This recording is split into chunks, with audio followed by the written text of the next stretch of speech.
Wyoming residents have embraced side gigs instead of returning to pre-pandemic jobs. 10 horses have died at racetracks in Wyoming so far this year, and community leaders hope the Bighorn River Blueway will draw more outdoor recreationists to north central Wyoming.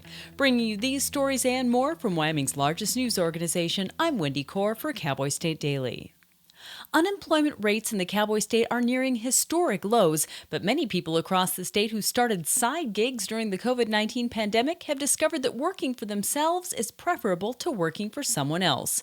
Cowboy State Daily's Renee Jean reports that while Wyoming businesses need employees, the pandemic caused a lot of people to reevaluate how they make money and what their priorities are in life. The changing workplace, I think, does mean that businesses have to really think about what they offer their labor pool. Are they mindful of their employees' family obligations? Because that was a big deal in a lot of the ones I talked to. Many of the workers starting side hustles told Jean they're not necessarily working less, they're just seeing things differently now than before the pandemic.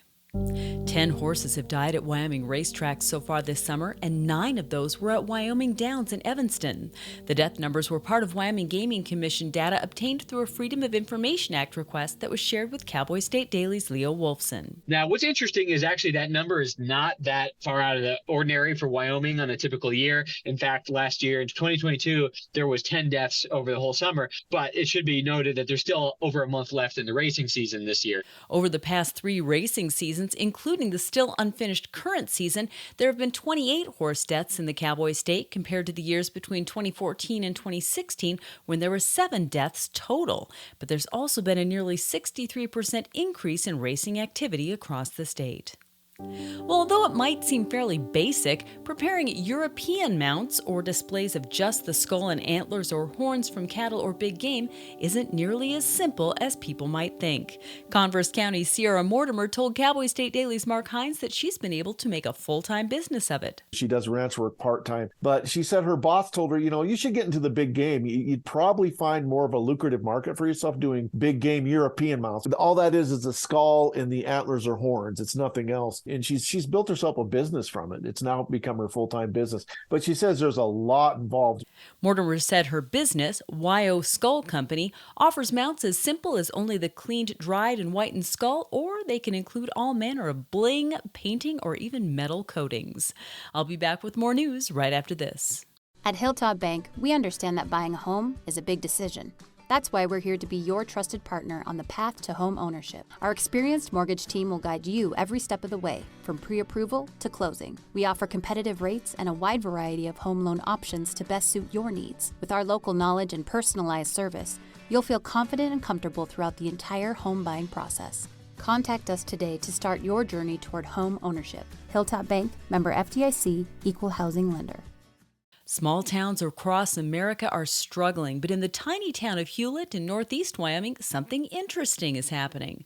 Cowboy State Daily's Renee Jean visited the town of around 300 people and discovered that there's a new building going up on Main Street, the first to appear in nearly 40 years. And down the street, a young family has moved into the area from Arizona and is changing up the Hulett hardware store. They're really just kind of banding together to get these investments that their town needs done so that they can take the best advantage of all the tourists coming through Devil's Tower Loop. Jean said the people who are investing in their town aren't in it for the money. They're building the community that they love. A former University of Wyoming professor is among 1,600 scientists who have signed a declaration stating there is no climate emergency that justifies eliminating fossil fuel usage by 2050. The declaration disputes the idea that climate change is driving an unparalleled catastrophic disaster that requires a panicked, alarmed response. Rather, it states that natural factors can also influence climate. A fact check last year called it a climate-denying document.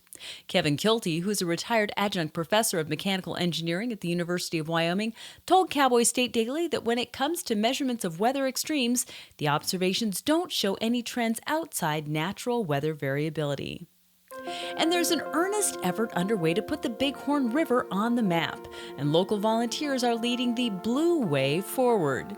The Bighorn River Blue Way, essentially a marked path on a waterway rather than on land, has been an idea for a long time. Cowboy State Daily's Andrew Rossi participated in a river float trip meant to raise awareness about the economic opportunities available for communities along the river from Thermopolis to the Montana state line. The whole point of the community float, which I went on, was to establish the need for more boat ramps and docks and maybe even campsites. This is just an effort to add infrastructure to the river so it can become another point of economic diversification in the region. Once established, the Bighorn River Blue Way would include the entire 96-mile span of the Bighorn River as far north as the Bighorn National Recreation Area and possibly beyond. And that's today's news. You can read about all of these stories and more on CowboyStateDaily.com, offering the best and most complete news coverage in Wyoming. I'm Wendy Core for Cowboy State Daily.